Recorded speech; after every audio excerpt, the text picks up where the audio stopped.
Yo, what's up everybody? So, back again for another installment on Black Pearl. There she is. Again, I'm using workshops. Thank you very much, EMP, for letting me use the space. It beats being out in this sort of shitty rainy weather that we've got in August.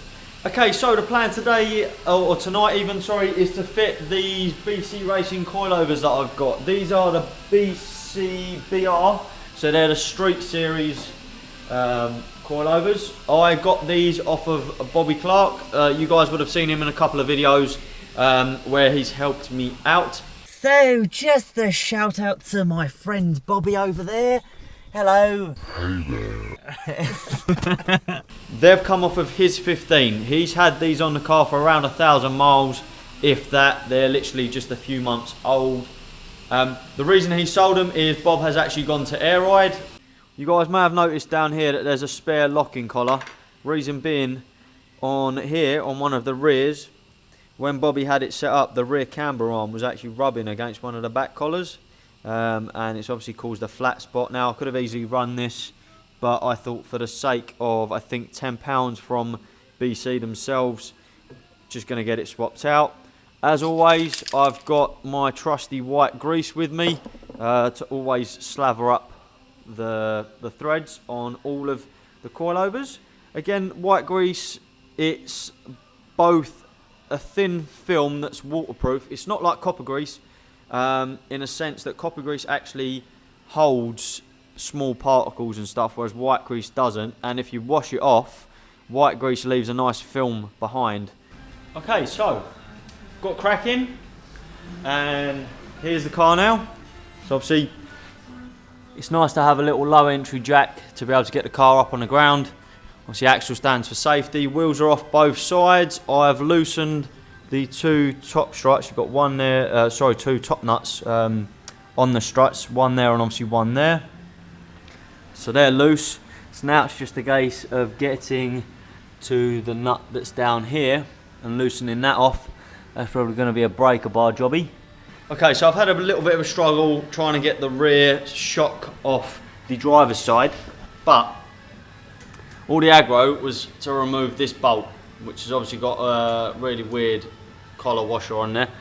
But as you can see, the jack is in place.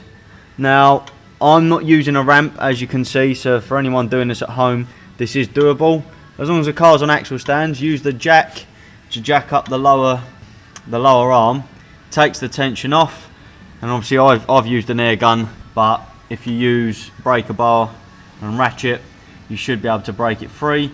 And obviously by doing this, you're taking the tension away from it. And hopefully this side should now just come down. There we go. So that's one coilover out the way. Nice and free in here, as you can see, up in here. So both coilovers are now off.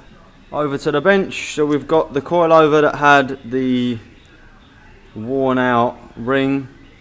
I mean, there's literally minimal left before it hits the ring anyway, so glad I got that changed over to a new one. So I'm going to put this one on.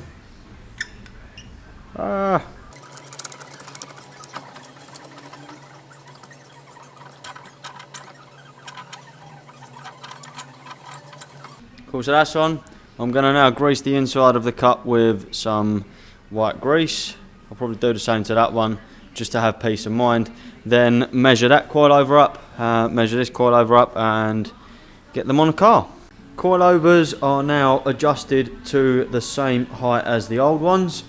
Bobby was running a little bit lower than I am. I think I had to adjust the coilovers on the rear 20 mil so far. So what I'm going to do is I'm going to copper grease the internal bits so the bolts and stuff don't seize in place. Get them up on the car, and then once they're up on the car, obviously do the final adjustment, put the wheels on and go focus on the fronts. Okay, so the coilover is up and tightened inside the car. Next step is to do this lower bolt, and then it's just a case of adjusting it. That's now the rear's on, the other side's got the wheel on. I'm going to put the wheel this side and then get the fronts up, work on that, get them down, go home. Front is up in the air, so hopefully the fronts are a little bit easier to do than the rears. All it is on the fronts, 3 bolts at the top, 2 bolts that hold the hub in at the bottom, and off they come.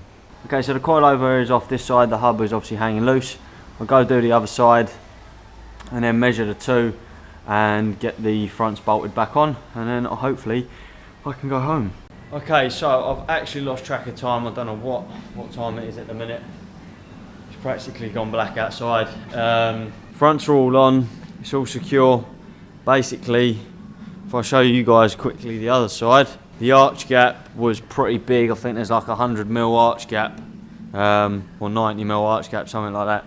So what I've done is obviously jack this side back up, and I've dropped it down, I think about 45–50mm at the strut. So put the wheel on, drop it, make sure it sits okay.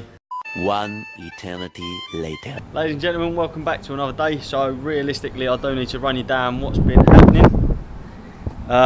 The car has sat for literally the past week. So the past 7 days the car has sat at work, and I've been using a work van to get to and from.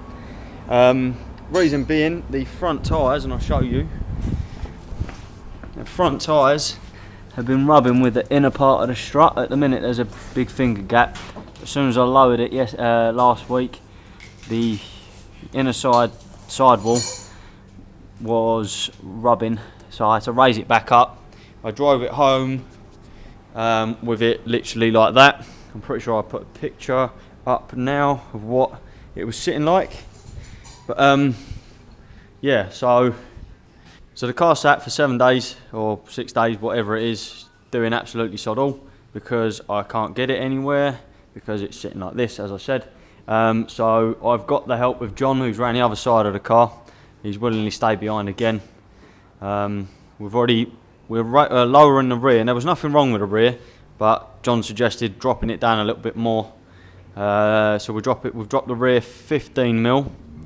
The front wheels can probably drop around 100mm, maybe a little bit more. That side's done, working on that side. For now, I'll just let John crack on with his tape measure. I am going to get my hands dirty today, just so that John says I don't actually help or do anything. We've lowered the suspension again. Obviously the car's in the air, so ignore the arch gap at the minute.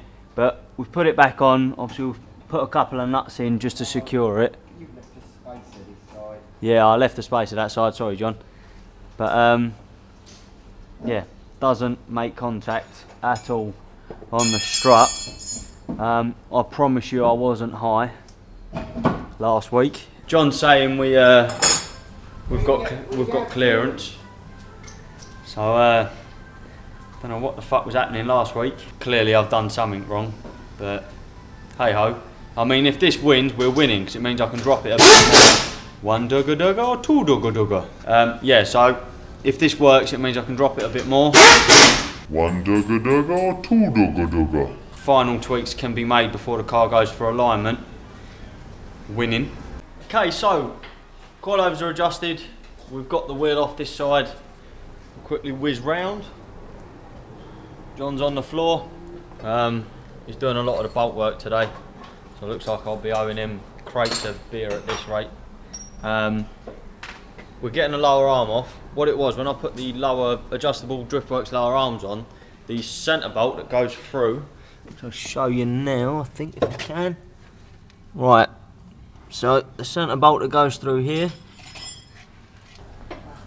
the centre bolt was basically seized in place, so when I put it on, it should be free moving, so that when you castle nut the top and bottom, it pinches the hub to the lower arm, and a little tapered collet also goes onto the lower arm, so that when you're moving it sort of spins with it.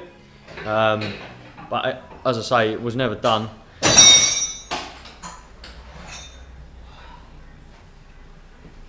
Alright? Yeah. John's got the arm. We're going down to the press. To the press, to the press.